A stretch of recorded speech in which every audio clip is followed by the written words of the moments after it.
Hello and welcome to episode 44 of Jedi Eternal. I'm one of your hosts, Andrew Bolin, alongside Braxton, COVID-infested Taylor. Okay. Not funny. See this guy's like, he always brings up the negative about me. Every time I say something about him, it's usually nice. That's not true. Yeah. It's true. So, I hope everyone had a good Christmas and happy New Year. I agree. Mine was pretty well, but unfortunately here for Braxton, his did not go so well. Yeah, I didn't really have a Christmas. Right at Christmas time, unfortunately, he got COVID-19. It's COVID. Yeah. But thankfully, he is healthy. His family's healthy. So all is we're well all good. there. We're all good. All is good. I just had to poke at him a little bit. I had to, cry and pout in my room all by myself on Christmas, but, gotta bring it up, I guess. But cry. Whatever. So we're back. It's been a couple weeks. Back. One of our longest breaks we've ever had since we started. Yes. Only a couple times have we even not had an episode. So yeah. It's always weird when we don't do it and are not together talking about Star Wars. But we're back. Yes. I'm excited to be back. How are you feeling right now? I'm good. I was really looking forward to this episode because, like I said, it was one of those things I was looking forward to it, but it was very odd, because you're like coming into it again and you're just like, whoa, it just feels weird coming back again. Did you get any Star Wars gifts or anything? Any Star Wars related? Let me think here. I think I only got one Star Wars related gift from other people. I got my sister actually bought me a mug, and it was a color changing mug. Like it had like Vader and Obi-Wan. Oh yeah. The classic scene there, and when you pour some hot water into it, it shows their sabers and stuff. It's really cool. Cool. Now I bought myself a Christmas gift, which it really wasn't a Christmas gift, but I saw it and jumped on the opportunity. But I had an original one sheet poster from The Empire Strikes Back from the movie theater that was hung up in the movie theater, and I bought it from someone who bought it or who bought it from the manager of the movie theater originally. So I was very pleased to get that. It came in that's great. recently. So very cool. So I'm very condescending in that. I received the 12 days of Star Wars socks. Oh, well, it's not bad. I was pretty excited about that. I'm not gonna lie. I got a couple of years ago, and I still wear all those socks. Nice. And so now I got 12 more of them. Like, all right, 12 more pairs of socks. So now I have 24 pairs of Star Wars. Well, actually, that's not true. Some of those have not survived in the past couple of years. He's going rough on them. Yeah. I got 2 different Star Wars Monopolies. I was actually going to see if you wanted to take one of those because I got a solo branded Star Wars Monopoly, and I got a Grogu nice. Star Wars Monopoly. Well, they have a Grogu one, like specifically just Grogu? Yeah. Oh, okay. Well, someone already got me the solo Star Wars Monopoly last year, and so now I have 2 of those. Nice. So I was gonna just give you the other one. So, I appreciate that. Merry Christmas. Thank you. You're welcome. That. I'm also extended from the gift of someone else, but I appreciate it. I got this cool Mandalorian hat I'm wearing right now. I'm looking at it. It's very nice. My daughter gave me that, which that was very nice of her. Yes. I got some shirts. I got a bunch of stuff Star Wars related, so it's always cool. Well, good for you. I got to sit at home by myself on Christmas. So yeah, go ahead, keep going. You were with your family. But it not wasn't your extended the same. family, it wasn't the same. I I understand. It wasn't the same. Anyways, maybe next year you'll get some more stuff. Don't buy me some socks or something for Christmas. But anyways, it's good to be back. We got some news here to talk about. We got some pretty crazy, wacky rumors to talk about. But also, our main topic today is going to just be discussing the High Republic in some more detail, talking about what we now have released. We're going to be talking about what is going to be coming up next, and just talk. Of course, all this will be spoiler free. I'm not even through the first novel yet, so no spoilers just yet. We will have a spoiler review in the future, but today we're just going to be talking about the High Republic as a whole. For sure. But let's jump into the news today. Our first news story is The Mandalorian Season 3 confirmed to film after Boba Fett spinoff. So back on our last episode, The Mandalorian had just finished. And we were talking about that after credits scene with Boba Fett and the Book of Boba Fett and what that meant. And for the next week, really, there was a lot of confusion and chaos in the Star Wars fandom about what exactly the Book of Boba Fett was. Yeah. Was it a spinoff? Or was it a continuation of The Mandalorian, but focusing on a new character? Yeah. And a lot of people were saying that the book meant that it was the next season of Mandalorian because they're all called chapters. Yeah, everybody thought that it was, lots of people were saying that. Of Mandalorian. I, for one, didn't want to believe that. I really wanted these to be two separate things because I think there's still tons of story to be told with Din Djarin. Sure, absolutely. Absolutely. And so that... has now been confirmed to be the case. They are two separate things. Now, there's good and bad to this. The good thing is yes, they're separate. The Book of Boba Fett is coming out December 2021. So what might be alarming to some of you is that does mean that that's the usual spot for The Mandalorian. So... that means we're getting The Mandalorian probably sometime in 2022. Yeah. Some people think maybe it's actually going to follow very closely after the Book of Boba Fett. Some people think maybe it's going to come quite a bit later, maybe even a whole year later. I would be very mad at that. What's your thoughts on it? We already know for a fact. I mean, this was confirmed that Mandalorian will be coming after Book of Boba Fett as two separate, titles. And like I said, and we do have it confirmed also that Book of Boba Fett is coming December 2021. So we know that it has to come after that. Now, obviously, when it's going to follow, I don't know for sure. But, a lot of speculation was saying that it will be close after, like maybe in February of 2022 or something along those lines, like January or February, like some pretty close. And the way I look at it is this, we got Mandalorian Season 2, right, in less than a year. While COVID was raging and all these shutdowns and all this stuff was going on. So it's like, so you're telling me that they know that they're going to start now. And yes, COVID's still going on. Of course, we know that. But it's not as like, how do I say this? It's not as like new and, we have to shut everything down. Now that we have like precautions in place and they was able to film stuff and do stuff for Mandalorian Season 2 after the fact, now they had the precautions in place. So my point is like, you're going to tell me that they had less time and all these shutdowns and was able to do Season 2, and now they have more time and everything's, as we know, is starting to level out a little bit and stuff like that. And they're going to be able to do it in like over a year. Like it just seems really crazy to me and disappointing, honestly, disappointing. Yeah. Well, and so we do know that, of course, that as soon as they're done with production of the Book of Boba Fett, they are immediately starting on production for The Mandalorian Season 3. That is from Jon Favreau himself. He said immediately. Yeah. So my hope is that we're going to get this not long after the Book of Boba Fett, maybe immediately after the Book of Boba Fett. Yeah, which that would be kind of crazy within itself, to have two big shows like that drop one after another. It would be, and that's why chances are it probably isn't going to happen. Right. But I would like to see the Book of Boba Fett come out. I'm assuming it's not going to be as long. I would imagine not. I'm kind of feeling like this is only going to be maybe a 4-episode type deal or something. Yeah. Half, the size of The Mandalorian. Right. But we don't know for sure. Yeah. But I could see something like that, this being a shorter thing. But then as soon as that's done, maybe a couple weeks in between or something, and then we start on The Mandalorian. But again, the issue with that is that The Mandalorian would be premiering in this whole different time frame that I just don't know that they'd be about, because I think they like it being right before the holidays, right before all those toys are being bought. Yeah. And if you release The Mandalorian in spring, or winter/spring, after Christmas, On a Disney side of things, I could absolutely see it being fall of 2022. I could just see it because of what you're saying. I completely agree. It's something that thought kind of came across my mind as well. But I think that would be so disappointing, first of all. Also be not only just disappointing, but I just don't think it would make sense, because this, again, they're riding this wave of The Mandalorian, right? First season was a cult.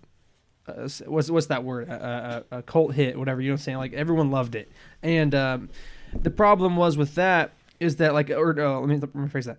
So season 1 was amazing. Everyone loved it. Season 2 came and it got even better. Everyone loves it. And now you're going to make us wait 2 years to have it again. Like, I understand that maybe they're thinking like, okay, well, Mandalorian successor to this point for 2022 will be, I'm stumbling over my words so bad.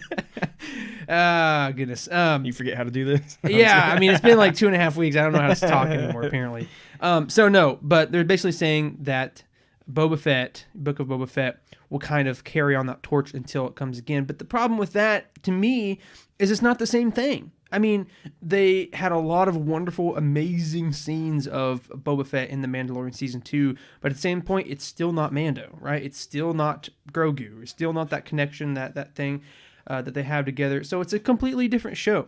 So I just think if you're going to try to replace Mandalorian with the Book of Boba Fett for a whole year, I just think that's silly. So I definitely think that it would be unwise of them to make us wait 2 full years for season 3. Yeah, and you also have to think we're getting Andor in 2022, so that's got to be somewhere in there. Yeah, and exactly. It's longer than The Mandalorian. We already know that. Yeah, much longer. we already know that it's 12 episodes. Yeah.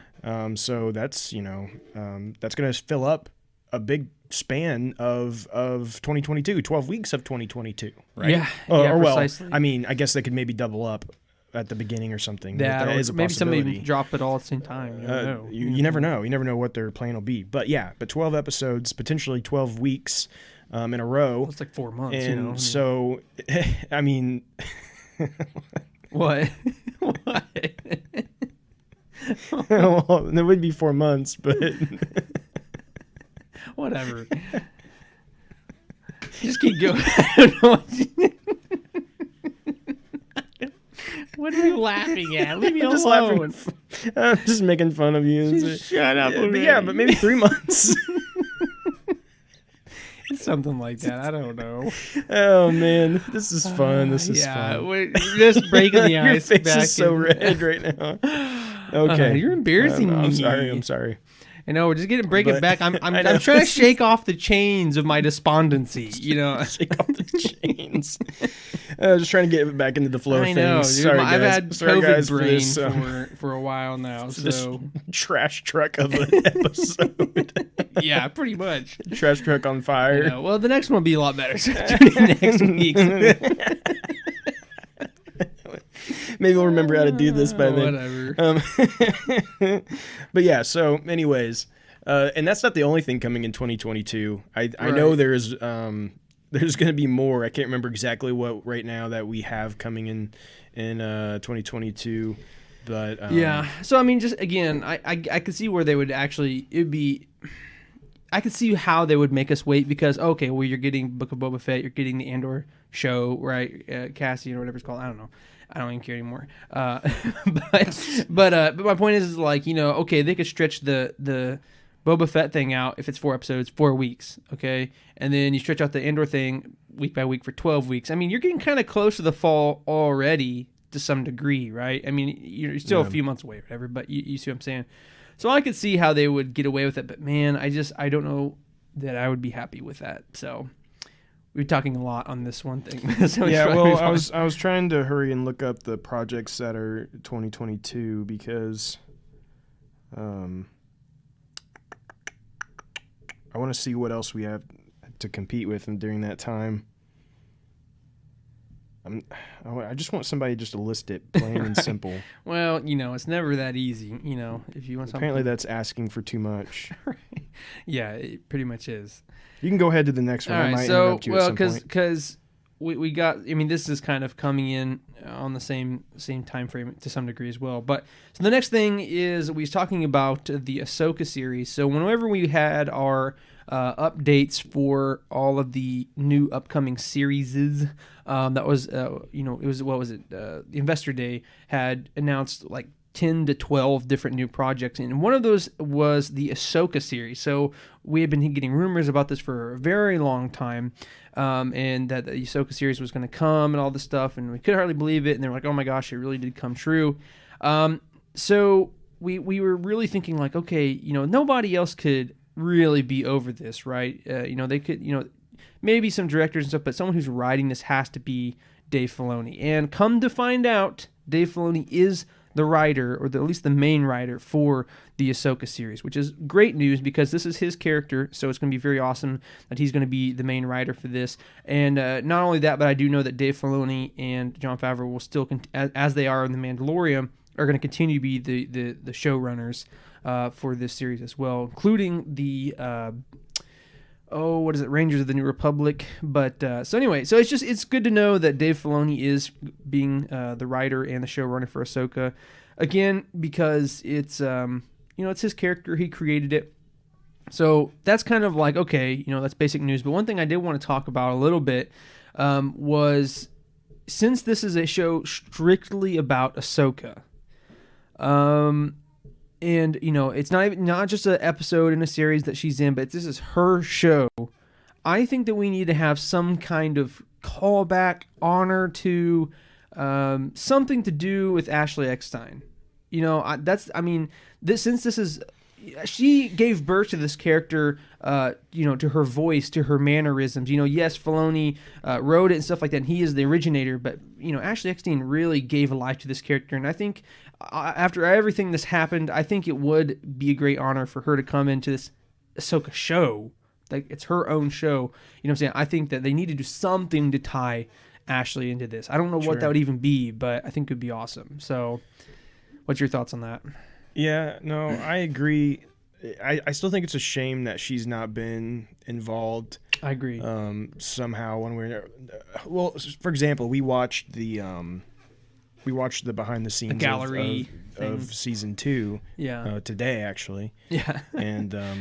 and we watched that, and they have George Lucas there with when they brought in Ahsoka and everything, and all that's great and cool, but there was this, for me, there was something missing, and that was Ashley. Yeah. I feel like, why couldn't they have brought Ashley in and at least said, hey, you know what, you're the one that in a sense, like, brought this character to life. Yeah. And now you be here, you're not the face of her anymore, but you can still be here and talk with Rosario and all of that, and kind of just be a part of it, guide her, I agree. all that stuff. I agree. And come, or just come and watch her come to life in live part action of it in some way. But she was nowhere to be seen in any of that. And not even nowhere to be seen, but they didn't even mention her name. And that was something that was so he did. Dave Filoni did mention her name. Oh, did he? During that, I didn't hear it. He basically said Ahsoka was a character that started with Ashley. Oh, okay. Being the voice or whatever, but that was it. I mean, that was one mention. And it's just like, it's just interesting to me. It really feels like they were like, okay, we can't have Ashley do this character in live action, so we don't really want to tell her. So let's just ignore it, like as if she's never gonna find out. You know what I'm saying? It's only one of the most popular television shows, and that may not be the case. They may have had a conversation. Maybe Ashley blew up. Maybe there was a big fight about it, and who knows for sure. Maybe. But for whatever reason, she's not really been involved in it, and I just hate that. I think it would have been cool. I think it's a great disappointment. Yeah. But speaking to Dave Filoni writing, I think that only makes sense. I agree. Anytime Ahsoka is involved in a Star Wars project, you can pretty much guarantee that Dave Filoni is going to be heavily involved. Yeah, naturally. I don't think he's going to let anyone else do much with her if he's not involved. So, I mean, again, he is the creator. So, I mean, why wouldn't you want to be a part of it? You know what I'm saying? Yeah, and so I think that of course makes sense. Totally. I personally think we are still headed to a new version of the Thrawn trilogy. Yeah, I agree. I think Heir to the Empire. I think we're leading in that direction, and a new variation of that, and I think that could be really cool. But we'll see where it goes. I'm excited to see what the Ahsoka series does. I agree. All right, going to our next one here. Yeah. It's your turn. So. Yes. See, I'm still just not. I wasn't even looking. I'm like staring off. I'm not the only one. Okay. I was just looking off into the distance. I'm gonna eat after this. Star Wars Rebels producer joins development of High Republic era The Acolyte Disney Plus series. So, oh no, sorry, my computer just tried to shut down. Whoa. We're good. So yeah, this is what's his name? Rain Roberts. Yes, thank you. Rain Roberts is co-developing the Acolyte. He was involved with Rebels. He was also involved in developing the sequel trilogy, and reportedly he's also kind of developing some new films for theater as well. But he's also involved in the Acolyte. Something I want to point out with that is if he's involved in some theatrical releases and the Acolyte, makes me wonder if maybe a High Republic movie is in the works. Yes, that's something that I kind of thought as well. With Rain, I mean, I don't really know what to say about him personally in terms of like, oh yeah, I'm just like looking forward because I know he did this and this and this. Frankly, Rebels was fine. I really, I'm sure there's a lot of people who really loved Rebels. I mean, I didn't not like it, but it was just, it was good. It just didn't stick out to me. And then the sequel trilogy, we all know my feelings on the sequel trilogy.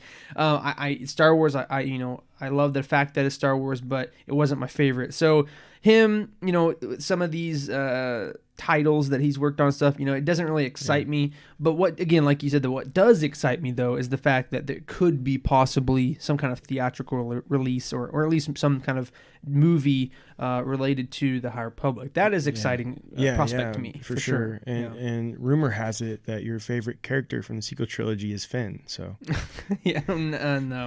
no. What's his name? I think like Rise of Skywalker. Rise of Skywalker. Luke Skywalker. Oh yeah. No. What is his name? The little like Anakin Skywalker. No, Yoda. That's what I was getting. No, what's the little munchkin thing? You know what I'm talking about? Babu Frick. Babu, yeah. That's my favorite character. Babu Frick. Yeah. No, don't get me started, please. Yeah, okay. We just really don't need to do this for our listeners' sake. High Republic is just so exciting to me in so many different ways. And we're going to, of course, be talking about that more here in just a little bit. So we won't say too much at this point, but this does makes me start to wonder if we could potentially see a movie. Yeah. I mean, you have to look at it this way. We know of one movie that's coming out, but we know that Rian Johnson supposedly has a trilogy. Mm-hmm. Yeah. We know that Kevin Feige has something. Has a movie. And then Taika, we don't know. We know what he's doing Taika yet. has a movie. I mean, it's possible that one of them, it's like somebody's doing something with it. You know what I'm saying? Exactly. I mean, because here's the thing: they already said we are only having books, only having comics, only having blah blah blah written works, and it's like, and then they're already in 2 different video games. Like, are you serious? It's like it's already 2 different. I mean, I'm not complaining about that, but I just think it is funny. First that it's in a video game, and then now we're also getting the Acolyte, which is kind of sort of in there. So it's like it's pretty hysterical that they changed from being so like this is dramatic, only a publishing project to before even the first books were released. Yeah, it's not even a release. They've already changed that, and so that's pretty. Great. And again, like I have no qualms about that because trust me, I'm very excited about the High Republic. Oh yeah, well we said from the beginning, back when I was still back in my old house, so like this was towards the beginning of this podcast. We were saying February. We were saying like, hey, this is gonna end up being movies and stuff. Oh, like, we've always said that. This era is gonna be a big deal, and I think, unless it totally flops, right. This is gonna turn into a much bigger thing. And that's what I said. That was I think I remember saying that as part of my comments was that this is, first of all, I totally believe this is absolutely going to be, movies, games, all that stuff. We're going to be talking about the High Republic more, though. Maybe we should move on. Yeah, let's go ahead. Yeah. We're kind of getting into we should be saving this discussion for our main topic. We're passionate about it. We'll get back to that in a little bit, guys. All right. But let's jump into our rumors. That's all of our news stories for today. Remember, our rumors section means, hey, this could end up being in news one day. This could end up being true. But for now, it's just speculation and sometimes very crazy speculation. Because we like to talk about everything. Yeah. We like talking about everything. We don't just pick out rumors that we say, oh, man, this could be true. We also pick out the rumors that are just crazy and fun. Because here's the thing. We've talked about rumors, and we've speculated stuff that actually has come to fruition quite a few times. Yeah. So, I mean, a lot of rumors that we have discussed has actually been true. So. I'll let you guys come to your own conclusions. Yeah. But of course, like I said, we like to talk about everything, like, the evil clone Yoda versus Rey. Still waiting for that movie. Still waiting for the reveal on that. But. So, very first rumor for this week is kind of out there, but it's something that's not impossible in my mind. But I do think it is out there. And that is the, when we saw Luke Skywalker's return in Mandalorian Season 2, many people are saying that this is the start of his supposed redemption arc for Luke Skywalker. So, I don't know exactly to what context. Drew, I don't know if you have that, whether that's a show or a book line. I got it for you. Okay, go ahead. I got some stuff for you here. Okay, go ahead. So it was my turn anyway, so... No, it wasn't. Yes, it was. It was not. Okay, people who are listening, go back. And I said, hey, it's your turn. And you're like, oh, I was just sitting there looking. Oh, yeah. Anyway, it doesn't matter. Yeah, so then I said it, but then remember when we go into rumors, it's still the first person again. Just go. You just forgot how we do this. No. Just. It's okay. It's fine. That's how it's worked from the very beginning. Just go. Trouble in paradise. I just like that you're in denial. Not true. Okay. So what they're saying here is that Luke Skywalker, they want to restore him to the former glory. They want, they want to have the big hero Luke Skywalker. They want him back in toys and in games. They want him back in everything. And so this is kind of what we saw at the end of this season of Mandalorian, is supposedly the beginning of this, right? Yeah. But they go a little further, and I'm just going to read it. The exact quote here says, in the sequel trilogy, it will be retconned so that Luke's actions of being in hiding, pretending to hate the Jedi, etc., are all an act to protect Grogu from being found by the dark side. Including protecting him from Rey. Luke couldn't bring himself to burn the books that he believed would place Grogu in danger, even though he knew it must be done, so Yoda in Force Ghost form had to do it for him. Grogu is a new type of Jedi that unites dark and light within Anakin and Luke, both training him somehow. Anakin will also be retconned to actually have brought balance to the Force, etc. Okay. Well, okay. Well, at first I said, okay, it's kind of stretching a little bit. Well, that's totally stretching a lot. Stretching a lot. Well, I'm like, okay, it's funny. We get some of these rumors, and it's like, where is the basis to this at all? You know what I'm saying? Yeah, right. I'm like, I don't understand where they're getting this from.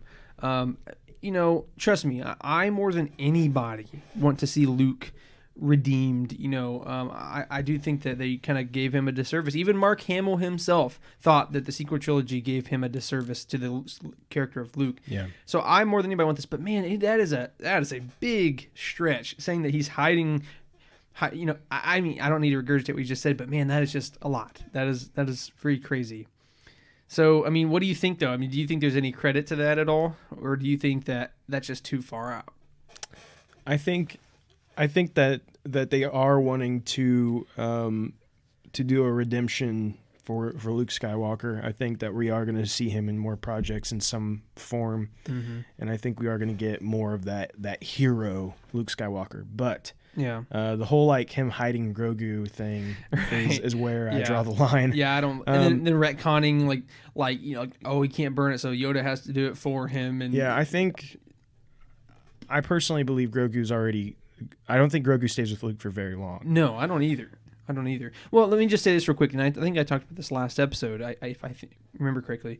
But basically, if you look back, Luke never says that he's going to train Grogu to be a Jedi. He says he's going to help him control his powers so he doesn't harm himself or other people around him. Right. He said, he basically was saying, if you want Grogu to live and survive, he's going to have to understand his powers. He's going to have to be able to control them and to defend himself from someone else that might try to get him, but also just to help him not turn into an evil little Sith Lord, which he was clearly going to. So. And so I think I choose to believe that he might stay with them for a couple of years at tops, but I think that's about it. I really don't think he's going to be with Luke forever. And the biggest reason for that is we're going to get a season 3 of Mandalorian. Yeah. And I don't think that they would want to have Mando be without Grogu for a whole season. Yeah. I think that they're going to want to have Grogu back. And we'll actually get a little more into that in just a minute. Yeah. If you want to go ahead and read off our next story here, you'll see it's kind of then the continuation of that, that conversation. So this rumor talks about Baby Yoda into this continuation, and basically the rumor is that Baby Yoda will get his own lightsaber in the next season of Mandalorian. So, again, even that still seems kind of a stretch. I mean, could it happen? Sure, it is. I mean, definitely possible.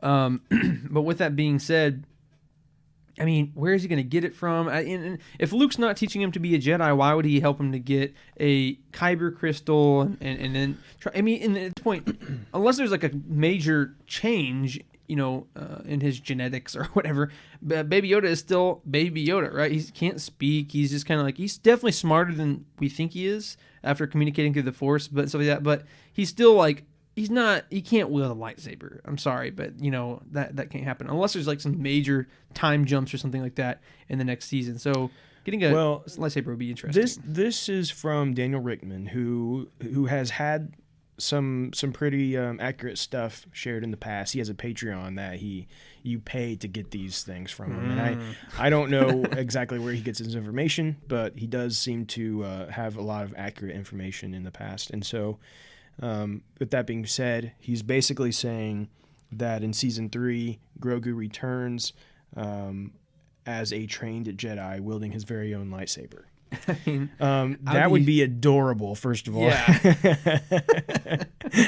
I mean, it would be adorable and very surprising to say the least, but it would be adorable, that's for sure. Yeah, it would be surprising. And for me, though, what this would mean is that The Mandalorian Season 3 has a significant time jump. Yeah, exactly. The question, of course, would be how much of a time jump. Right. I don't think you can go too far because I think there are stories that need to be resolved. Yeah, I was going to say that as well. Which, when you think about not just Din Djarin's story, but like Ahsoka and all that stuff that's going on at the same time, right. All of that's leading up to something, so it wouldn't make sense for them to jump too far in the future. And a lot of these newer stories that we got on Investor Day was called an event series. So we know that a lot of these are gearing up to something big. Something big, yeah. So like the Avengers, of the right. Star Wars. So shows. Again, it could be a whole Thrawn thing or whatever, right? But right. But yeah. So I mean, let's dial it back to the Mandalorian, right?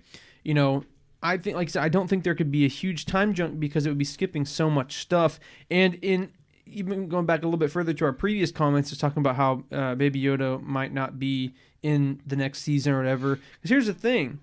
Even if he wasn't, there's still a story to tell with only Din Djarin without Baby Yoda. Not saying I would want that necessarily, but I'm saying we got the whole issue with him reassimilating into Mandalorian society. Now he has the Darksaber and the whole... the contention between him and Bo-Katan. So, I mean, it's like there's still a story there, and the one that I think most people want to hear, right? So I just think it would be dumb to skip all of that, or to say that something hasn't happened in like 10 years. You know what I'm saying? Well, let me throw this out to you. I think that that it wouldn't even need to be more than like a year. Right. And the reason I say that is because I think, personally, that Grogu is more trained than we realize. I mean, we know he was at the temple. Yeah. And he's, 50 years old. And so we could do the math on that. He would have been trained at the temple for like 19 years or something like that. I wouldn't know off the top of my head, to be honest with you, but that sounds about right. Something like that. Yeah. And that's if he was trained from birth. Right. But if you look at it that way, he's probably had some Jedi training, and we know that his memory has been kind of like tampered with or something. Right. He's not So I wonder if this year with Luke could kind of just restore That's possible. and so then he's already significantly more trained than, you know what I mean? Like that would all kind of come back to him, and he'd kind of be fully restored. And he's older, and so I think all that combined, he doesn't need to be with Luke for years and years and years to get the training he needs. Well, I definitely agree with that. And one thing we got to think about as well is that we don't really know enough about Yoda's species and Grogu's species.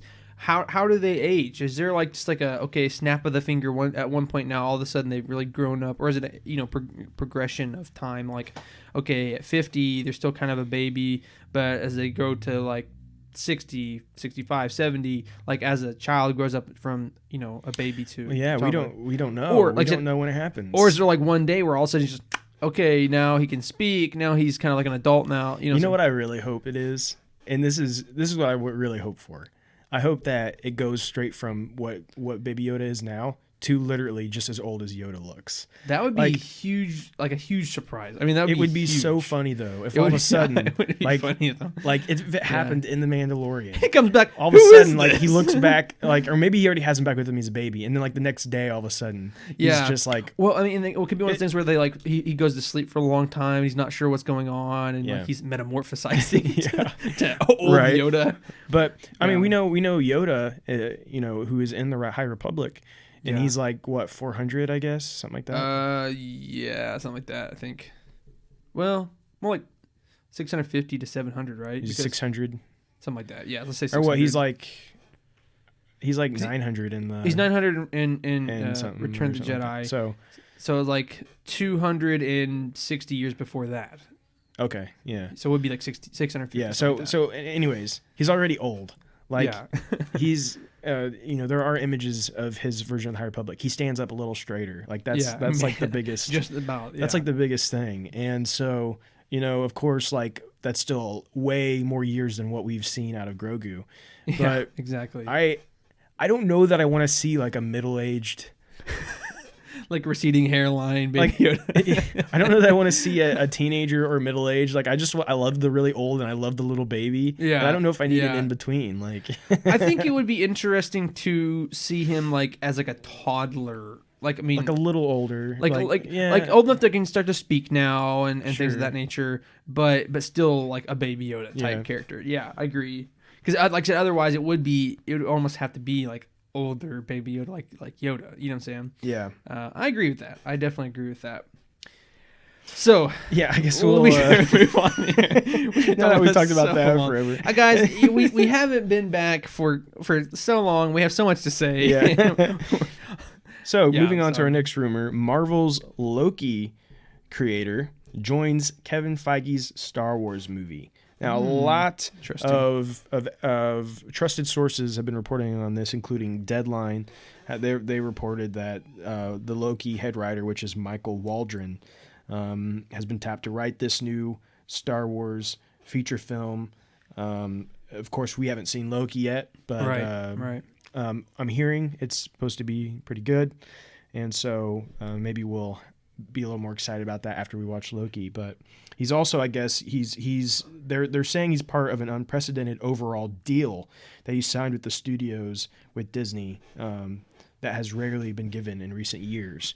So they really trust this guy. Yeah. And so what we're seeing here is Kevin Feige, who is producing and developing a Star Wars movie. Right. Now, we don't know. Technically, this could maybe be one of the other Star Wars movies that we already know about, right? Because we know Taika Waititi is directing a Star Wars movie, correct? Yes, he's a director. So that could mean Kevin Feige's movie and Taika Waititi's movie could be one and the same. That's because Kevin Feige is not directing a Star Wars movie; he is producing a Star Wars movie. Right.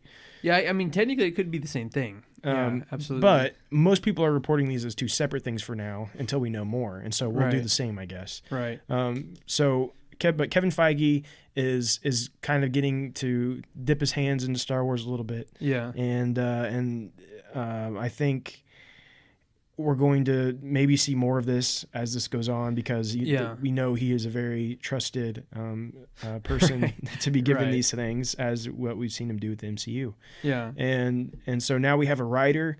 I think we're going to continue to see a little bit more about this sooner than later, if we're already getting a writer. I'm getting a phone call. Oh my gosh. Put him on. Hello.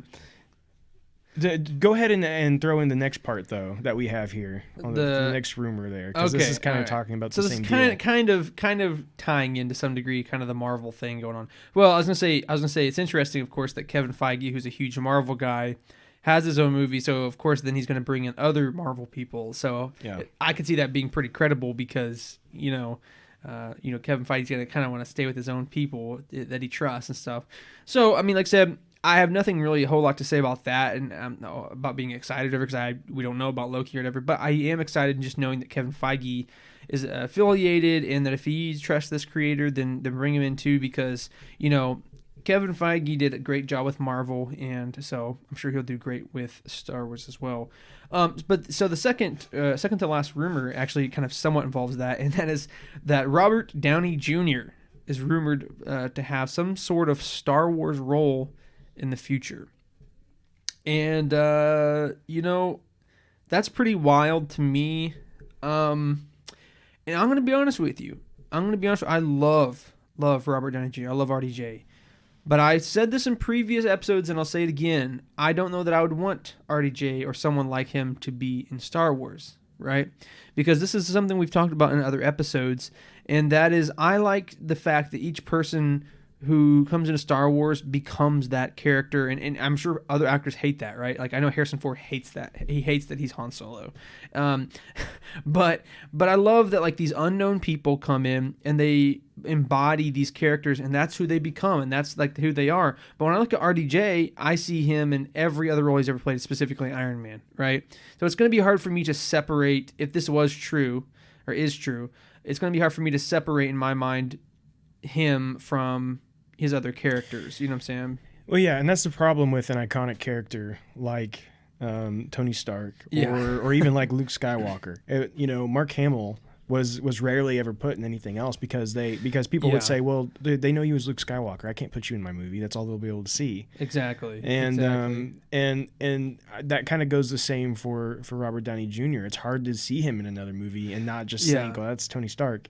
And especially to bring something like that into Star Wars makes it even harder. That's why a lot of times Star Wars has so many unknown actors, because it just works better for that universe, that you don't already know them from something else. I agree. And so I think if you bring someone in like Robert Downey Jr., you got to do like an alien or something to like a mask, to mask his appearance.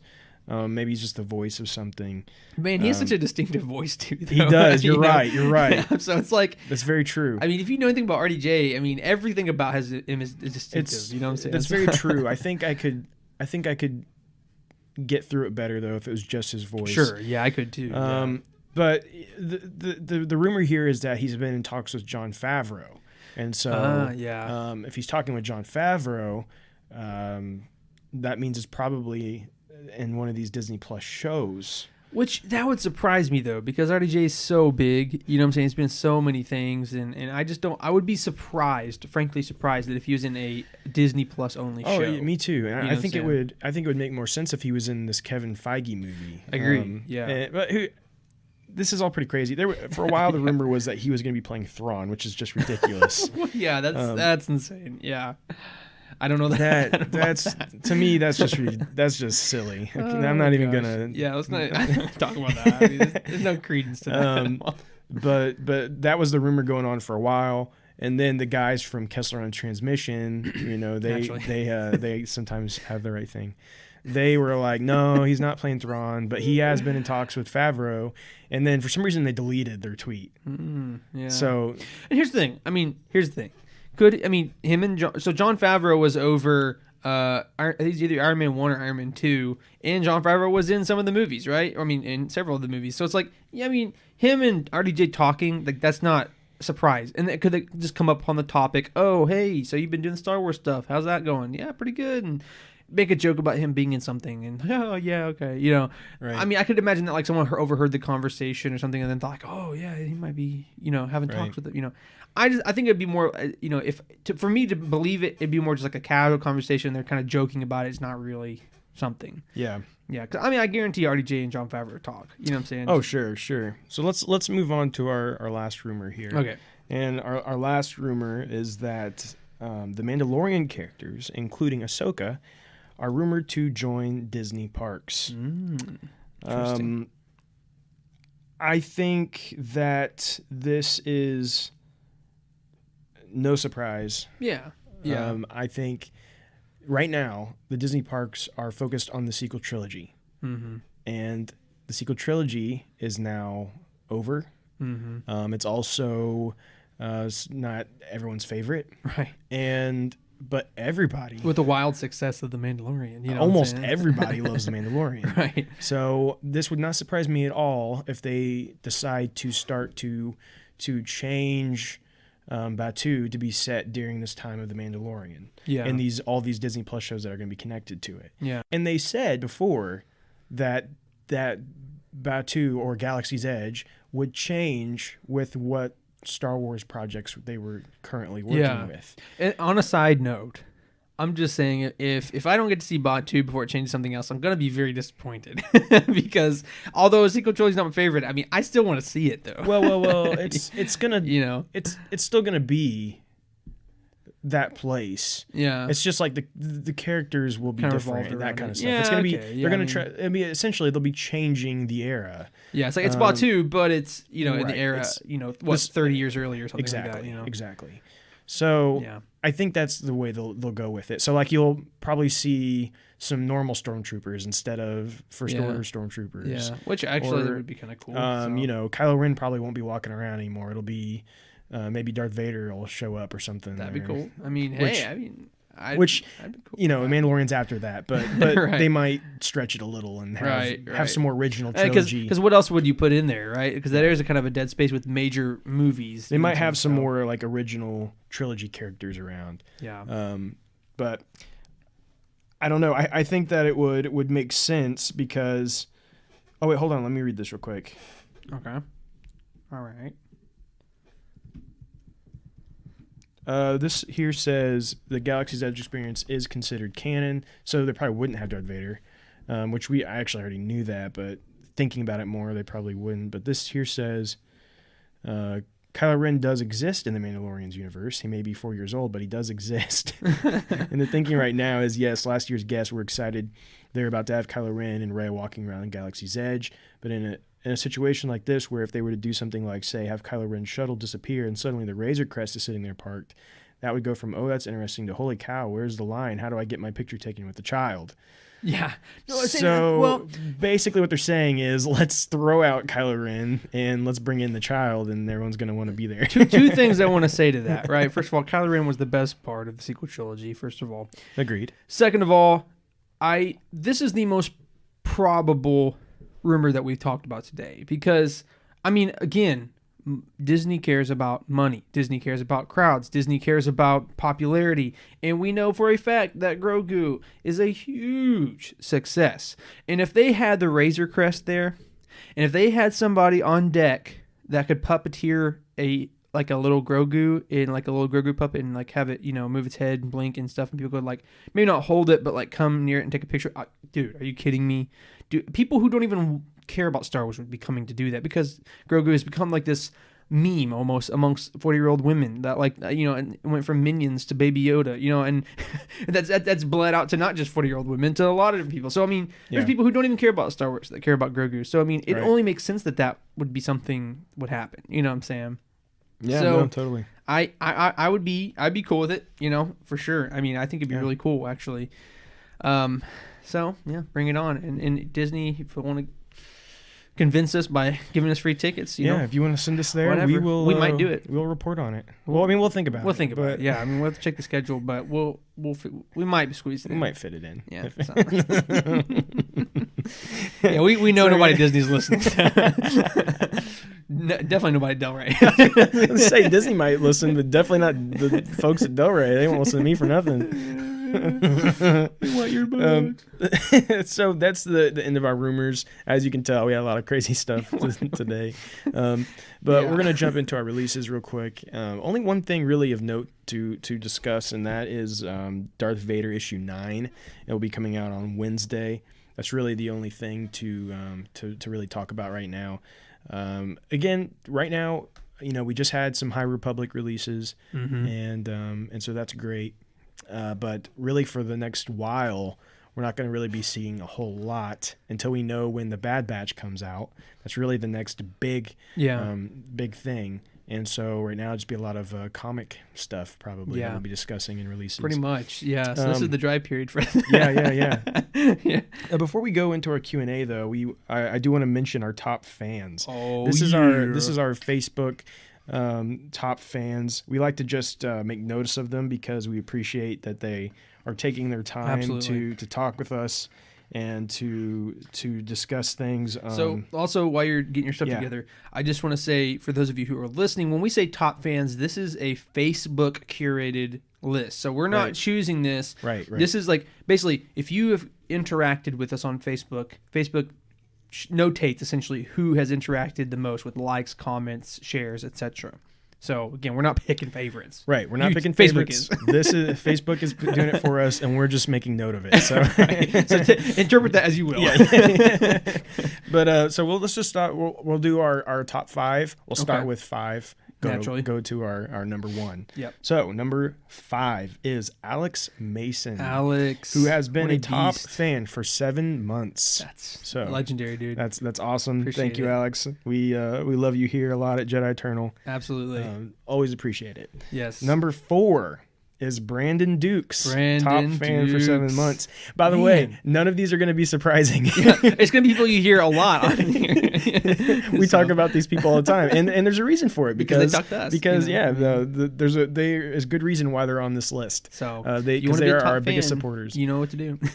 So Brandon Dukes, we love you here at Jedi Eternal. Appreciate you. Number 3. Stuart Martin, our man Stuart, and he has been a top fan for 9 months. 9 months. So Stuart's hanging in there, man. Yeah. So thanks again, Stuart. You're the best. We appreciate it. Number 2 is it's gonna be a clinch pin between Kristen and JB. Okay. I know that's what it is, but it's like I don't know who's who made it to second. Number 2 is our buddy JB, Josh and Birkinshaw, top fan for 9 months. What a legend. We love JB so much. He's the best. JB just almost feels like family at this point, even though I've literally never seen him. If we ever, for some reason go to your side of the pond or something, we'll have to say hi to you guys. We are going to meet up with JB one of these days. Or if you ever come to Star Wars Celebration or something. My hope is that we'll all meet up at Celebration one of these years. That would be awesome. Honestly, if we could ever, I plan on going do it again, but next year, if everything's well and good, we plan on going to we're going to have a meet and greet. We're going to do some for anybody that all 3 that comes. But hey, we will love meeting all 3 of you. We'll charge $500 for each.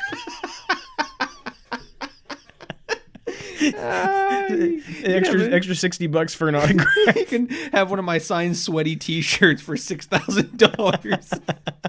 Come on, man, we got to pay for our tickets there one way or another. I'm kidding. We won't charge you guys anything. Well, maybe. JK. And then coming at number 1, surprise, the one who has stayed at number 1 since I think the beginning, almost. Oh man, close to the beginning at least.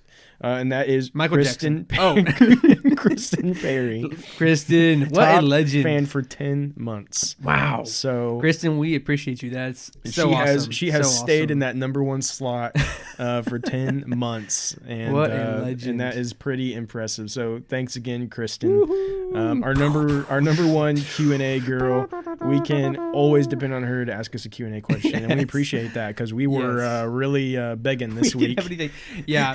Well, then it's like Kristen asked a question. That's usually predictable, which is we're very thankful for that. And then Alex came in with 26 questions. Honestly, I think he saw that we asked, no one said anything, and so then I'm getting desperate. I'm posting a story, asking, no one again posted anything. So Alex came in clutch. He's like, you know what? He's like, I'm gonna just ask him a bunch of questions. I've been saving these up. So we appreciate that. Yes, we absolutely do appreciate it. We're laughing and stuff, but we really do appreciate it. It's like we were gone for 2 weeks and everybody forgot about us. It's like, wait, you guys are still doing something? Oh, I remember you guys, I think. Yeah, it's all right. It's all right. We'll build it back up. Maybe. Salvage our poor reputation from here. All right. Let's go into those Q&A questions. Yeah. So again, we do really, really appreciate all the questions and stuff like that. So you'll be surprised to know that the 3 questions that we have this week is from Alex, Kristen, and Alex. So you'll be surprised. So I'll just regurgitate my spiel for a second. But as you guys know, we're going to our Q&A segment, which we have every week. Which we make a Facebook post asking you all to ask us questions, topics, and all that good stuff. So we always try to pick 3. So we'll probably have questions for the next 2 weeks from Alex alone. So we really appreciate that. No, but anyway, so we'll pair one of his with other people's for a while. Probably. What we'll do, probably. Right. No, and they're all very good questions though. So anyway, let's just dive right into it. So this week's first question comes from Alex Mason, who says, "I would like to hear your guys' opinion. What is better? Vader's scene in basically hallway scene in Rogue One, or Luke's hallway scene in The Mandalorian?" Drew, what do you think? Which one do you think's better? I really love both of them. Yeah. I really love both of them for different reasons. But if I had to say which one's better, I think it's still Darth Vader's. Yes, I go ahead. Tell me why you think. Well, there's such a just menacing terror to that scene, right? And it was so unexpected. And I think it's part of it also is the nostalgia of being at the theater watching Rogue One for the first time, and not having any idea that Darth Vader is going to show up like he did, right? And do that scene. It was a complete total shock, and just seeing him go through, and of course he's just casually walking through, and he's right. pinning people up to the ceiling and just all that stuff. That's so good. It's kind of like I love the Luke Skywalker scene, but the Luke Skywalker scene is also it's doing that because of the Darth Vader scene. Sure. Yeah. And it's great. I love it, and I loved the return of Luke Skywalker again. Another somewhat surprise. I mean, I was really hoping that that's what was going to happen. But right.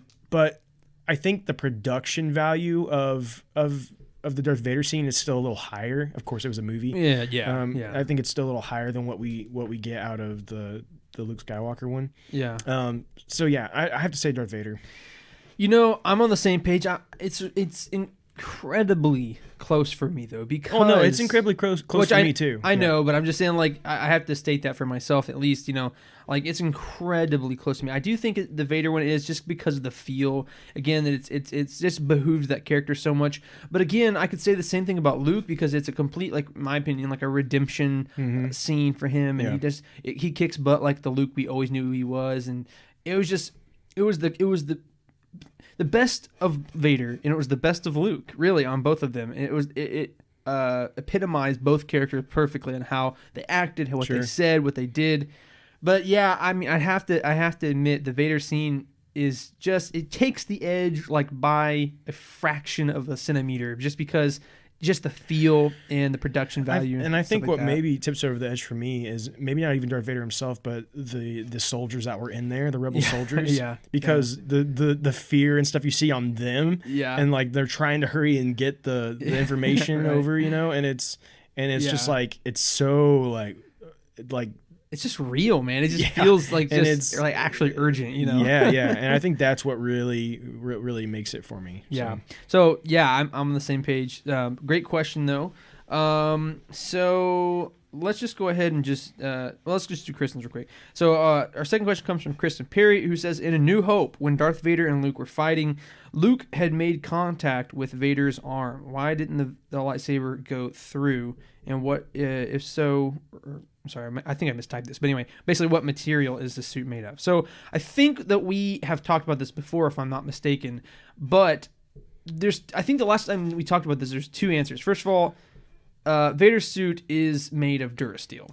As we know, Durasteel is not impenetrable, but at the same time, it's very hard, obviously, and lightsabers can go through it, but it'd have to take multiple hits or extended contact. I mean, because even Beskar, as we saw in the last episode of The Mandalorian, heated up. You know what I'm saying? Mm-hmm. But another thing is that it's not, part of it was that his suit's made of Durasteel, but the other thing is that Luke, in my opinion, was not actually trying to like kill his father, right? He was never trying to actually land a solid hit on him where he's trying to kill him. It was kind of like a glancing blow, because if you watch the scene, it kind of looks like he's kind of like coming down at an angle and it kind of just glances off. It wasn't like a straight, oh, I'm trying to chop you in half, hit. It was kind of like a glancer, and so that's kind of my opinion on it. Of course, his suit's made of Durasteel, which is going to deflect it to some degree. But also, again, I do think that Luke also wasn't really trying to. Yeah, and I do want to make just a quick correction. It wouldn't have been in A New Hope either. Oh. Yeah. Oh, okay, yeah, right. Return of the Jedi, right? Yeah, well, she's talking about. Yeah, I mean they have lightsaber battles in in Empire Strikes Back and Return of the Jedi, but yeah, I think the time he actually ends up hitting them is in the Emperor's lair, whatever. Yeah, no, I think so. But I just wanted to make that clear for everybody listening. Wow, they don't have a lightsaber fight in New Hope. So. You're so mean, dude. No, you're gonna say that about our top fan like that? No, it's nothing against Kristen at all. I just want to make sure everybody we're just kidding. We're just kidding, clear. Obviously. But yeah, no, he's correct. I didn't even catch that until he said I was just reading off. But yeah, so in terms of like why it didn't actually go through or whatever, I think it even does kind of like cut it open a little bit though. If you look at it, I could be wrong because it's been a very long time since I've watched it. I need to rewatch it again. Actually, I've been planning on do that, but. I think it does show some of the circuitry a little bit in his arm. I could be wrong on that, but the reason again, I don't remember. Yeah, it's been a while. We need to have a marathon again. We do. That'd be fun. We really need to do that. Anyway, side note, but yeah, I just think that again, he's made of Durasteel, and I don't personally think that Luke was actually trying to maim him. Just trying to get a glancing blow. So, anything else you want to say on that? No. Okay. Well, there you go. So, Kristen, thank you for the question. We greatly appreciate that. So our third and final question comes from Alex Mason, again, who says, what do you guys think about Starkiller being canon? And there's more to this, but I just want to say, great question. I've wanted to talk about this for a while. Would that be something that you would like to see in either a movie or a TV show? I think to insert him into canon, he is overpowered. But as a game, it was super fun. So I have quite a bit to say. Well, I mean, not quite a bit, but I have my thoughts on this. Drew, what do you think? Well, I don't have much to say, so I guess I'll let you take over most of it, but I'll just give my quick thoughts. I don't think Starkiller, not the Legends version of Starkiller, can be in canon. Mm-hmm. He, again, like Alex said, he's just too powerful. It just doesn't make sense for our current canon now to do something like that. Could there be a Starkiller? Sure. I mean, they're technically, as we already know, they're dealing with cloning, mm-hmm. and so that could totally, they could totally bring a Starkiller type character. Wouldn't be in the same time era, though. You know what I'm saying? Right, but I mean, that's kind of the way they're doing a lot of things. Is they're bringing Legends characters and things back, but in different. Periods of time they're used to, like Thrawn. I mean, Yeah. And so I think that they could totally bring back Starkiller, even bring back Sam Witwer if they wanted. True. But I think they got to draw the line out at the force powers that he has is too crazy. So they'd have to tone it back. Will they do that? I remain skeptical that they'll truly ever bring him back, but I do think it's possible, just with scaled back force powers. Sure. Yeah. So I pretty much completely agree with that. I mean, I don't really even have too much more to add, but basically, Galen Merrick as a character, or Starkiller, it's fantastic story, fantastic character. I do love the idea that they had this apprentice, who is strong in the Force, that Vader, it was like seeing the cool part about it when we first saw Galen Merrick in that story of Force Unleashed was that it was like seeing all of the Jedi and Padawan, but except from the other side, right? It was like the Sith and the Padawan Sith, whatever they call it, whatever apprentice, But it was just cool because you got to see all this, the difference. You know, always got to see the Jedi and the Padawan in all the movies, but it's like seeing it for the first time from the other lens, you know. So that was really cool. I really like that. I love the story of Galen Merrick and that power struggle, that even though he was trained in the dark side and had hatred and stuff, he still struggled with wanting to be light and stuff. So I love that.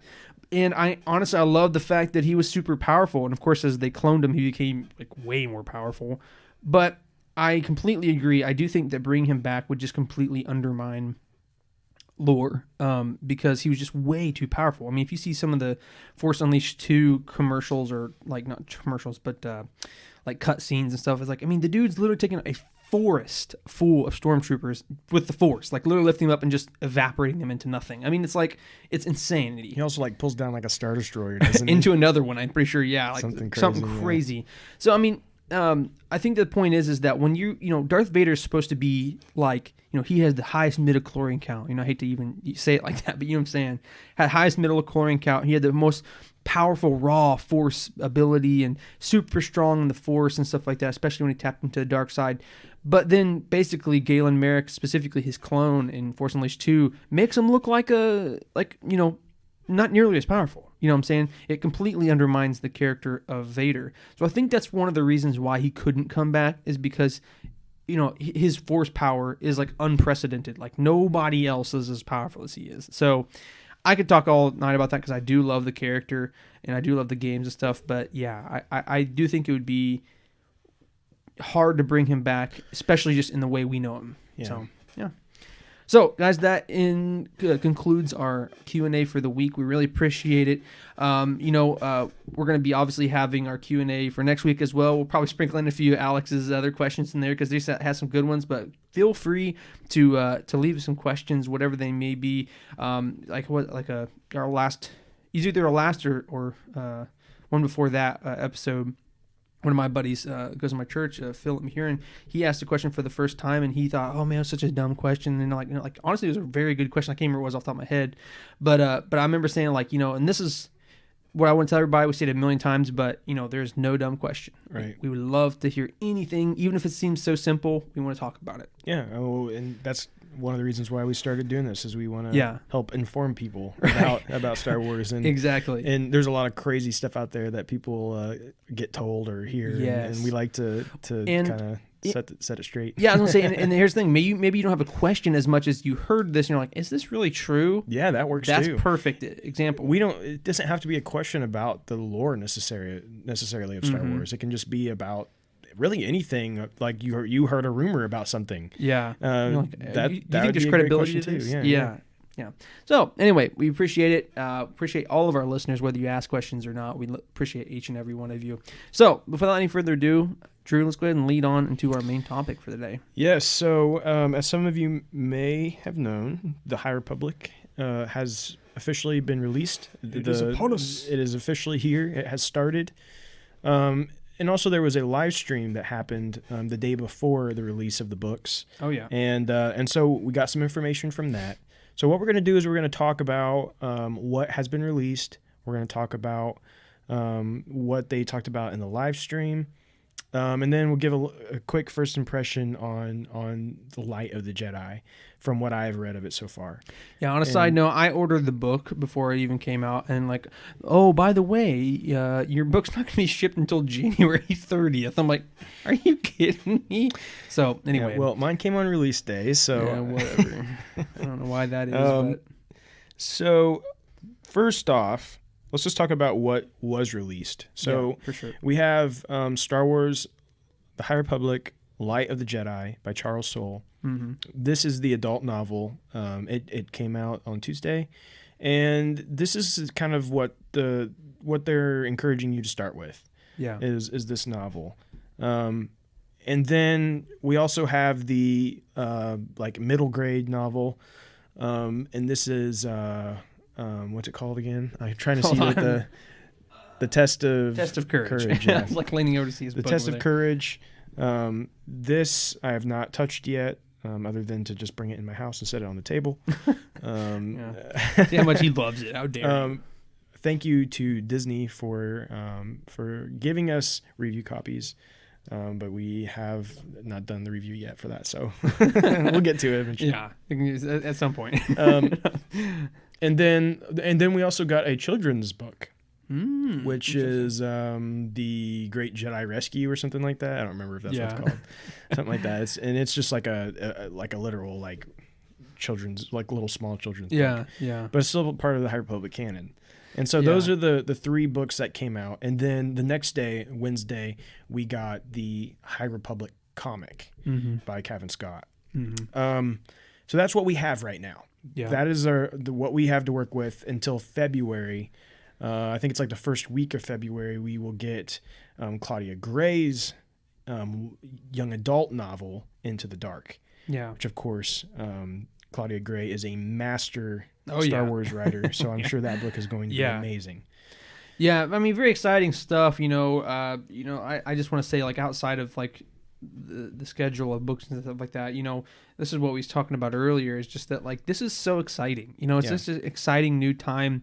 It's hard for probably a lot of people like myself who is not a huge reader, to be excited about this. But someone who truly loves Star Wars, as myself, is excited because we're introducing an entirely new era, right? Something that we've never even heard of before. Right. And especially as somebody like us who love Jedi and the idea of Jedi, that this is the prime time, this is the golden era of the Jedi. Like, it's just amazing. And I'm very excited to start reading this book, Light of the Jedi, and get introduced into this new era. It's going to be really cool. Yeah.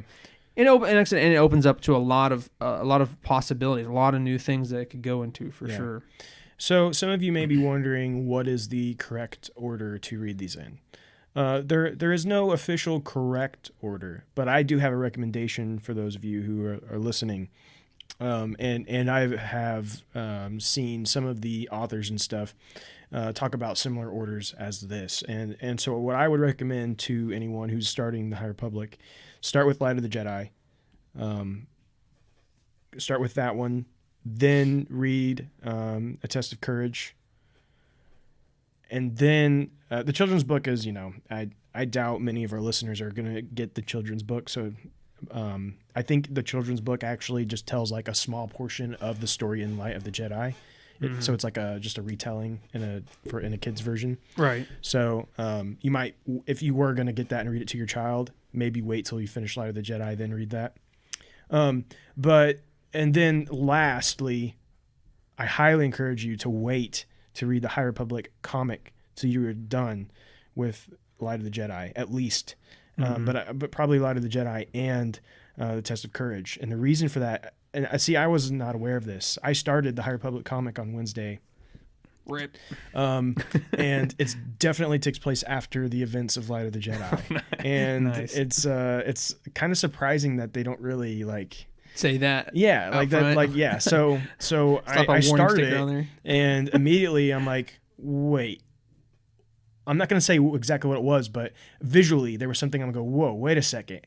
Why is that look that way? Right. I was like, what am I missing here? Right. And then it dawned on you. And then it was I turned the page and then there was another really big thing. And I was like, this is definitely after the first novel. So then I just put that away. I was like, I'm going to wait till I'm done with the novel before I read this. Nice. So I got a couple spoilers there, but so I would definitely wait to read the comic until after that is over. Should be like the last thing. So again, Light of the Jedi, Test of Courage, then the High Republic comic after that. And then I've heard then Into the Dark would be next, and then the High Republic Adventures comic would probably be the last thing that you'd read there. So, yeah, gotcha. That's good information. And the High Republic Adventures comic is not out yet. I'm not exactly sure on the exact release date, but I know it's, I think maybe in February as well, as with Into the Dark. Yeah. So also during their kind of like press release online event, they actually had talked about their next like phases. So Light of the Jedi starts off with phase 1 phase 1. And they go into phase 2, which is Quest of the Jedi, and then phase 3, which is Trials of the Jedi. Yeah. So As we know, and I can speak freely here because I literally know nothing as of right now, unlike you who hasn't had to spoil it for. So I don't know, right? I don't know what's going on. So I can say that we know that there's this great cataclysm, right? This great event that causes some kind of destruction. So we know that the High Republic is the golden era of the Jedi, so it makes sense that Phase 1 is the light of the Jedi, right? It's the best of the times, it was the worst of times, and then the great, cataclysm comes or whatever, and then Phase 2, which is the quest of the Jedi. So now that there's something going on, like in Phase 3, Trials of the Jedi. So we know that there's like this thing that's going on, this great event that they're having to face, and if you watch this trailer, which they had dropped as well, it talks about how there was great things in the Force that we'd never seen before, that we had to battle over, even the very who basically, like, I can't remember how they said it, but basically who even owns the Force or whatever. So it'll be very interesting to see what happens here in the progression. And interestingly enough, also though, like how long are we going to be in the golden era of the Jedi? You know what I'm saying? How quickly does it fall? So that's going to be an interesting idea here. And they've said Phase 1 will last until sometime in 2022. Yeah. So Phase 1 goes on for a while. Decent chunk of time. I think we'll see some more books that haven't even been announced yet that will still be a part of Phase 1. And then Phase 2, they said sometime in 2022. So Phase 2 probably starts maybe towards the middle of 2022. And if you look at it that way, these phases could last a fairly long time. Yeah. We may not see the end of this until maybe around the Acolyte, maybe after the Acolyte starts. Right. Yeah. Because here's the thing: we know that, as they say, Acolyte is at the tail end of the High Republic era, and we know that's basically what 50, or they said it's like basically 50 years before Phantom Menace. So we know that it has to be at least a little while. You know what I'm saying? We're going to delve into this era for a little while.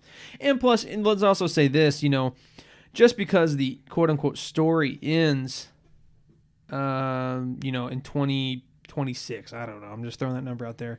That does not mean that they're going to stop with that. If we know anything about Star Wars, they always revisit stuff. Yeah. So that games, movies, shows, etc., could be happening in that time era, even after it quote unquote ends. So because that's one thing I kind of thought as well. I'm like, oh man, they're kind of going through this pretty quick, and just the next handful of years, it could be already over, but that doesn't mean it's going to stop. So very true. Yeah, they can tell stories in this era for years and years and years to come. Yeah, even if it's not the main story that they're telling right now. Well, especially you got to think this too. From the beginning of this Light of the Jedi all the way up into the Acolyte, that's a 200-year span right there. 200 years. That's longer than the Skywalker saga by I don't even know, right? Like 10 times. I'm just throwing a number out there, but you know what I'm saying? It's a long period of space. So anyway, a lot of really cool things coming out with that and stuff like that. So if I were you, I would go watch the Star Wars High Republic launch event trailer. It's nothing that you really don't know yet, but it's just very cool to hear the cinematic and hear about their explanation of the High Republic and stuff. So yeah, a lot of cool stuff. With that live stream that happened, we got a couple new characters. They showed some new characters for Into the Dark. Some new pilots actually that aren't. They're not Jedis. They're just pilots. But they're a squadron, including Leox, Geode, and Affy. And one of those guys is supposed to be that. Basically, Claudia Gray said that she wanted a Han Solo figure. She kind of wanted a Han Solo figure, but she didn't want to just reuse Han Solo. Right, she didn't want to have somebody that acted just like Han Solo. So she's trying to figure out a way to get around that, and basically came up with a guy that's essentially Matthew McConaughey. That's what it looks like. And so that character will be her Into Dark novel.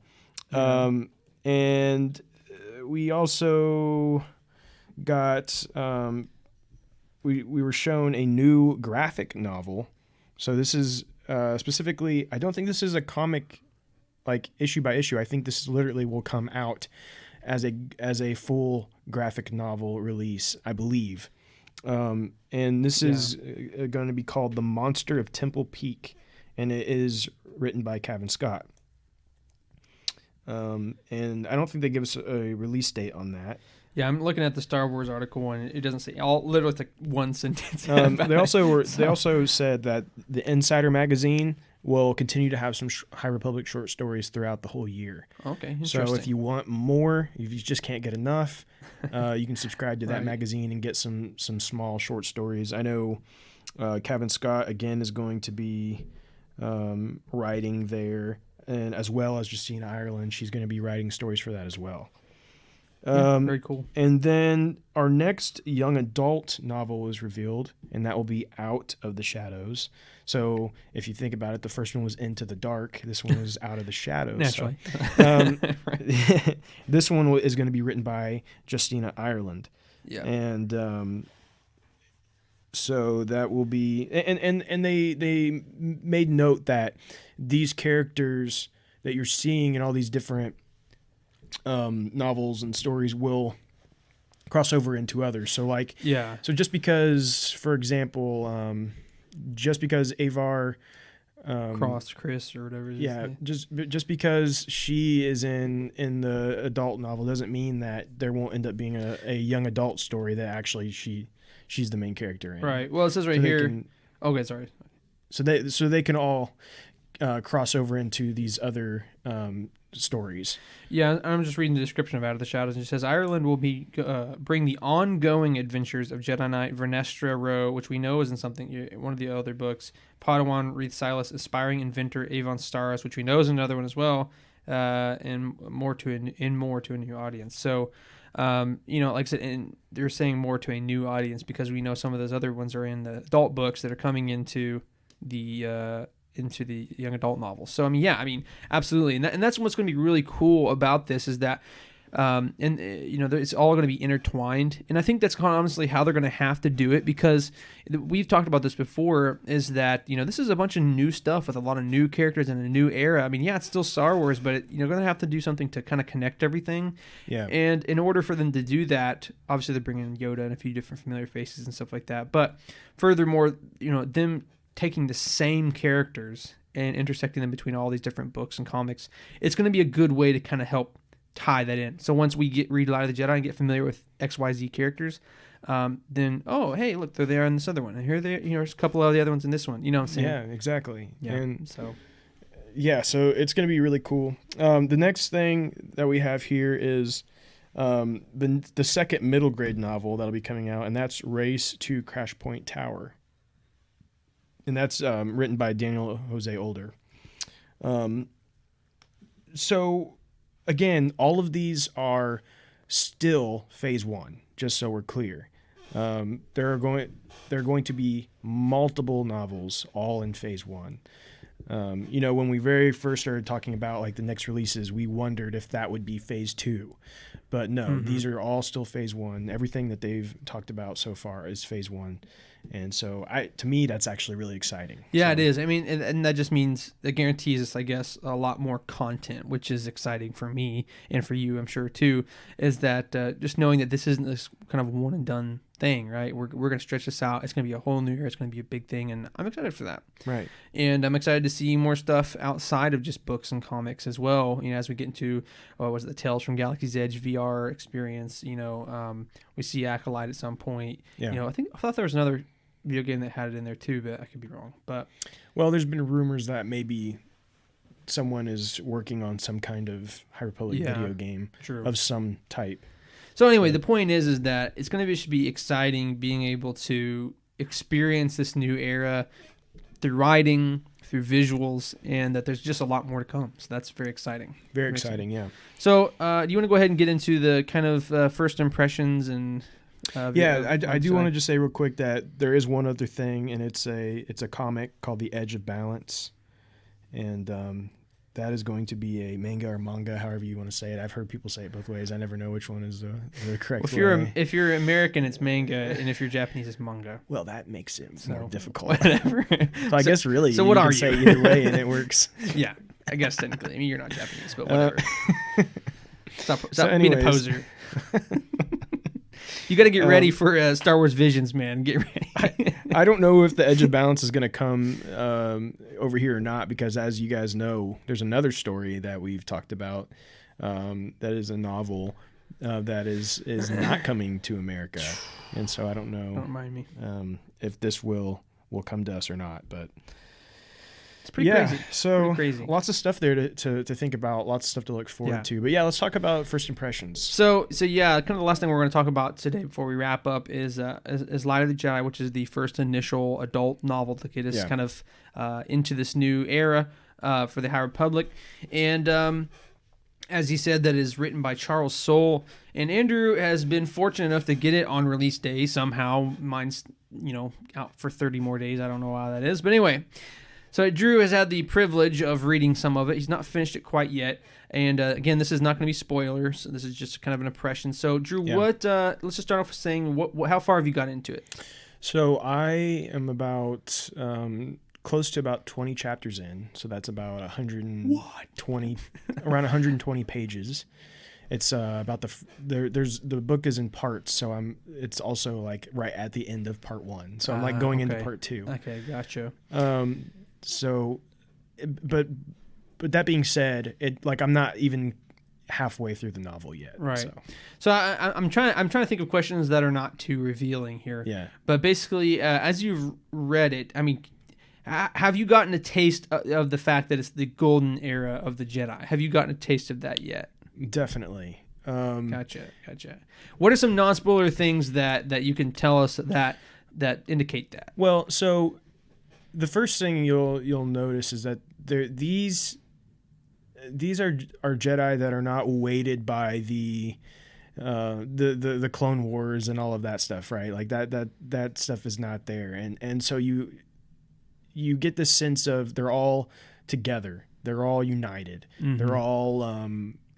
they all believe and support each other, mm-hmm. and I think that's one of the first things you'll notice. But also it's literally like, and we talked about this way back when there was just rumors of a High Republic series, and they talked about how it was going to be like superheroes, like they were like the Avengers of Jedi, and you definitely get that feeling here. These are like superheroes, right, coming in, and they all they use the Force differently. They all have unique ways of using the Force. They all see the Force in different ways, feel it in different ways. I know we've talked about that before. One sees it's like music or something like that, or colors and Avar Kriss uses, and this isn't really spoilers because again they've talked about it. Avar Kriss sees it in music. For example, one time, I don't really think this is like that spoiler. Yeah. One time to focus, she pulls out her lightsaber and spins it. With the Force, spins it just to create like a note, to create sound, music. Okay, that's kind of spoiler. But she uses that to focus, and right. And that's her way of like meditating. That's pretty cool. Is to create that sound. So I do like, it does sound like it is. Maybe that is a little spoiler. Sorry. I'm just joking. I was actually just joking. I don't think it doesn't really mean anything to me, but I was gonna say, but though it is cool that they're delving more into the Force and exploring it more than just like the static linear 2D thing that like we know what it is, but there's actually like more ways to interpret it, and there's more ways to interact with it, and I like that aspect, because I think over the past several years, and in the Skywalker saga, we've beat the drum of the Force, so to speak, so much that we all know what it is. We know it's this great mysterious Force, but I just like that they're delving more into it and making it a little more mysterious again. So that's cool. That's cool. They one of my favorite characters so far, and again, I've not been introduced to all of them yet. There's a lot of different Jedi to be introduced to that they've not even really talked about yet. But Loden Greatstorm is awesome. You're gonna love Loden Greatstorm. He's great. His name alone, his name alone is pretty awesome. But he is a great character. I will say, based off what I'm reading, it feels like the focal point of this story and like the heart of this story is Avar Kriss. Mm-hmm. It does feel like she is. They just kind of make her seem like a little more important than everyone else. Yeah. In the sense that like she kind of like almost leading all of them. Even though she's not even on the council, but she just has this feel to her, and that I won't give away spoilers on exactly how that works, but you'll see as you read it. Yeah. But she's definitely a very important character to the High Republic, and I think we're going to see a lot more of her. One thing I do want to say is I love the ships that they use in this. They're very cool. They don't have like your typical shields and stuff, but they're meant for Jedi to just use within the Force. Yeah. And so like it's like an extension of the Force to them that they use. That's very cool. And they just trust in the Force to be able to use these ships properly. That's sick. And but the best part, and again, this is maybe slightly spoiler, so if you don't like it, hurry and just like press the skip 15 seconds or whatever. But they use their lightsabers as keys to start their ships. Really? So no one else can use them. They have to use their lightsaber. Is it like the actual like plasma part of it, or like the hilt? I think it's the hilt. Interesting. I think I'd have to read it again to make sure on that, but I'm pretty sure they just have to rest their hilt on this like little thing, and that activates their shit. So it's like their key. Right. So that's pretty cool. All right, Elon Musk, you need to start working on it, buddy. That was longer than 15 seconds. So sorry for those of you who tried to skip it and still heard it. You. Anyway. I think there's a lot more questions I could ask, but since it's just first impressions and we're kind of waning on time here, let's just go ask one more. And this could get spoilery, but answer this as best you can without spoilers. But we know this is a new era, right? We know that there's a lot of new things yet familiar. How is this the same that you can tell thus far, but yet how does it difference itself? How have you noticed thus far in a non-spoiler way, how does it make itself different from what we already know in the eras we already know? I think the biggest thing is just the way they're showing the Jedi operate is different. It's, again, like I said, they're all so unique in the way they use the Force, and the way they work together is really cool. The world of Star Wars itself so far doesn't really seem that different. Except that kind of good. Honestly, except that like yeah. Everyone's a little more like on the same page and more united. The phrase that the Chancellor uses, like her motto is "We are all the Republic," and like everybody says that to each other. We are all the Republic, and so like that's they're all kind of like this united team, right? Like everybody is together. And so and I also want to say that. There's a little bit of familiarity there with Yoda. Now, Yoda has not actually made an appearance in this novel yet, but multiple characters have already talked about him, and I will just let you all know that careful based off the novel so far and what people say, Yoda is still looked at as like the greatest. Yeah, like he's the best of the best. Yeah, like he's even this far back, like he was still. That's awesome. He was still like the best out there. He was revered as like the Grand Master. Yeah, because a couple times when they talk about like maybe something was almost impossible or something crazy, like they use Yoda to like maybe Yoda could do this. Or, that's good. And so. And of course, he is already on the council at this point, but like he is still the one to compare, Yeah, and so he's the prodigy. And so I think that's awesome. Really cool to know. Like even hundreds of years before we see him in the prequels, he's already like, oh yeah, he is the one. And so good. I love that. I love that. But I am completely into this novel. I love it so far. That's awesome. I'm all about it. The way it starts with a punch and it just keeps going. And it's like I said, I am at the interlude. There's an interlude right before you end part 1. And I will just no, I won't say that. I won't say what the interlude's about. Probably not. But the interlude is changing perspective. I'll say that. And spoiler. And so I'm very interested in reading this interlude, but I haven't read it yet. So what's going to be interesting is, again, I was going to ask you one final question, which was like, so what do you think in terms of like people reading this? Yes, it's an adult novel, but do you think it's easily digestible for someone who doesn't read a whole lot? I could ask you that, but you are an avid reader, so I don't think you could answer that, right? Because you are someone who reads a lot and who loves to read. I think what's going to be interesting perspective is me reading it. Sure. And then seeing what I feel like. I think you're onto something there. I can't probably give a super fair, accurate answer on that. But I will say, I've read lots of different books with lots of different styles of writing and things. And this book is a lot easier to digest than, let's say, like Zahn's Thrawn books, right. which are very intricately written and very highly detailed, and can be hard even for me sometimes to like really focus in on. This is definitely, I would say this is more comparable to like a young adult novel, which are much easier to read. Yeah. I wouldn't go as far as to say it's written like a young adult novel, but it's much closer than some of the Star Wars adult novels. Because again, they can get kind of like so into the detail that you get lost. Like the story gets lost. There's too much detail. Yeah, absolutely. Yeah, they do that sometimes. I think this one is, so far, and of course I have not gotten through all of it, but I've been able to just read this through. My focus has stayed on it. Again, I'm also excited about it. Sure, but and that's going to change perspective. But the story as well. is exciting to me. What is happening is exciting to me. And I've been fully focused in, and I'm loving it. I'm trying to pace myself. I don't want to finish it in like a couple days. I don't want to do that. So I'm trying to pace myself. I mean, like, dude, it just came out here 20 chapters in. Like, chill out. Well, trust me, I could have went a lot farther than that. But I want to enjoy this novel. Take my time with it, even though I'm sure we should be getting a review as quick as possible. But. Well, I was going to say, this is what's going to be really exciting. I'm very excited to read it, obviously, just within myself. I'm very excited to read it, and you have read it, and me as somebody who doesn't read a whole lot, just not because I can't, but just intentionally because I don't enjoy it a whole lot usually on any platform, right? But how do I say this?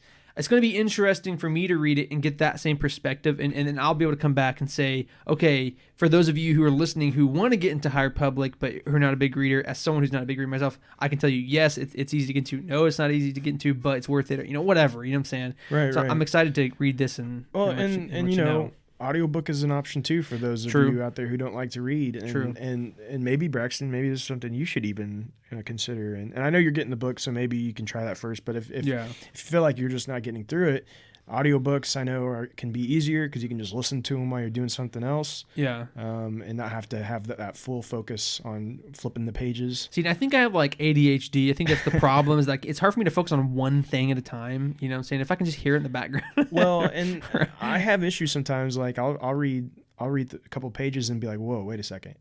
I didn't retain. I just glazed over that. I just glazed over that. That's me 90% of the time. I'll have to go back and like reread it. I've done that so many times. Right. But I will say, a novel that really gets me, I don't find myself doing that. Yeah, I haven't done that with this novel. I've been fully focused on it. So, again, though, it's all about the Jedi. I love Jedi. The Jedis they have shown me so far are very interesting to me.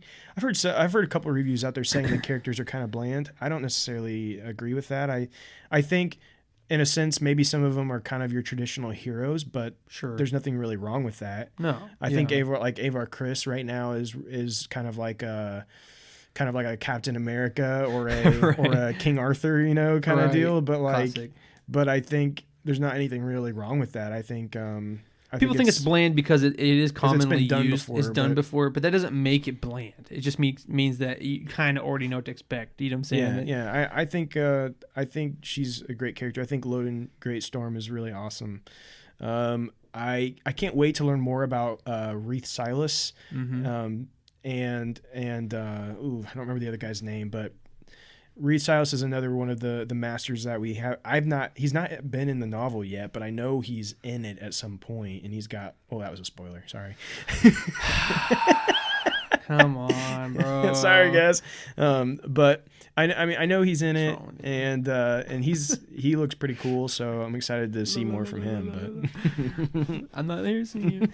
All right. Well, I think we should go ahead and probably close her off. But guys, we appreciate you listening. There's a lot. I mean, we could go on for a while longer, I'm sure, and especially once both of us read it, we're definitely going to have a lot to say. So definitely tune in. Unfortunately, it's probably going to be more closer to the end of the month before I get my copy anyway. But with that said, we just want to thank everybody so much for your continued support towards the podcast, and we absolutely look forward to hearing you, whether you want to send us a message on Facebook or a comment or whatever. We'd love to hear from you guys. So just please like and follow us on Facebook, Twitter, Instagram, YouTube for weekly news, polls, discussions, and more. And don't forget that our 1-year anniversary is coming up very quickly. Yes, I was going to say that because next week is going to be episode 45, which is crazy.